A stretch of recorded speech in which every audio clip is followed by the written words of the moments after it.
Hey y'all, Todd with Industrial Comfort. If you've seen any of my videos, you know they're all about fabrication. But fabrication isn't always about wood, stone, or steel. Take this here apple pie I just fabricated. Now what's as American as apple pie? Barbecue beef brisket. We're going to take the comfort out of industrial and focus on comfort food as we fabricate this beautiful barbecue beef brisket. So join me and let's head up to flavor country. First thing I'm going to do is trim the fat off this brisket. This isn't a health move. I just personally don't like the consistency of fat in my meats and foods. Some say that fat carries flavor, and I'm sure it does, but in this case, I guarantee you it is not going to affect the flavor of this brisket. Many are going to be outraged at this step, but again, it does not and will not affect the flavor of this brisket.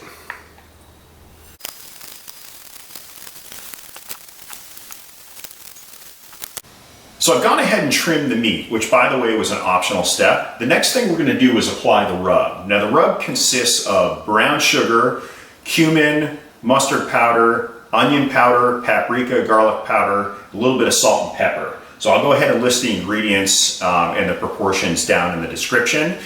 So we're going to let this sit in for about 30 minutes. The longer the better, but I found that 30 minutes is perfectly fine for the flavor that we're looking for. Let's go ahead and start rubbing in these spices.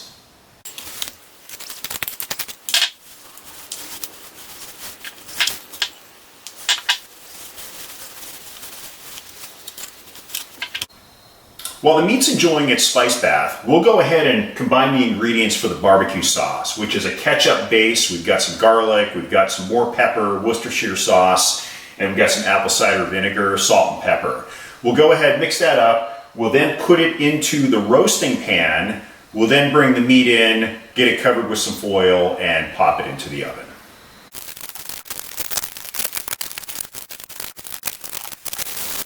So the sauce is done. We're going to go ahead and add it to this roasting pan. And if you're paying attention, yes, the pan did get swapped out.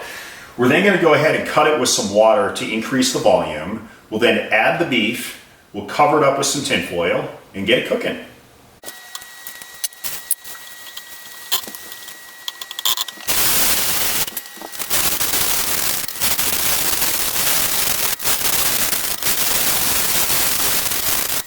It's time to put the brisket in the oven, so we're going to put it in at 320 degrees for 4 hours.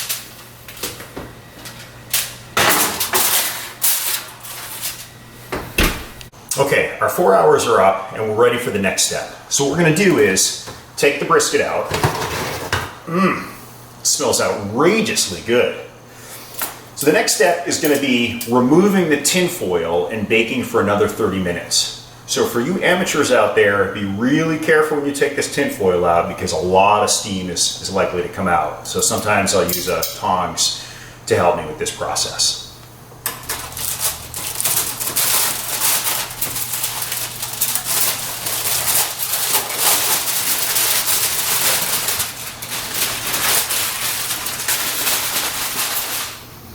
Okay, so we will put back in the oven, uncovered, for another 30 minutes.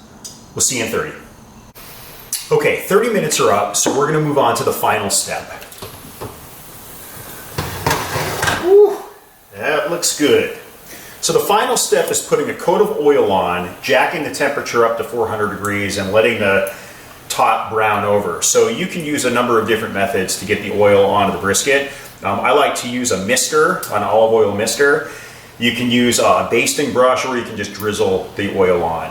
It doesn't have to be olive oil, it could be canola, corn, but I'm going to use some olive oil.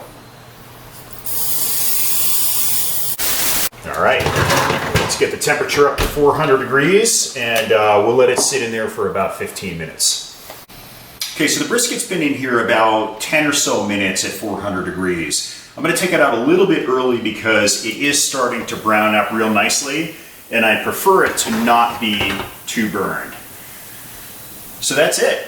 Let's go take a look. All right, so here is our finished product. Let's go ahead and dress this up with some coleslaw, fried onions, and a bun. That's a heck of a build, isn't it?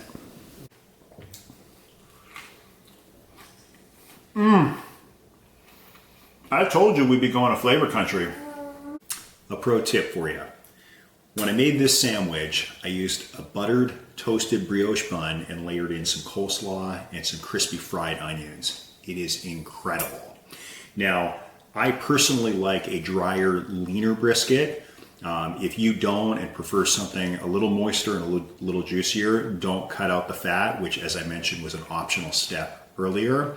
But I do guarantee you're going to like this recipe. In fact, I dare you to make it and tell me that you don't in the comments section. If you like this video, please give me a thumbs up and subscribe. Thanks.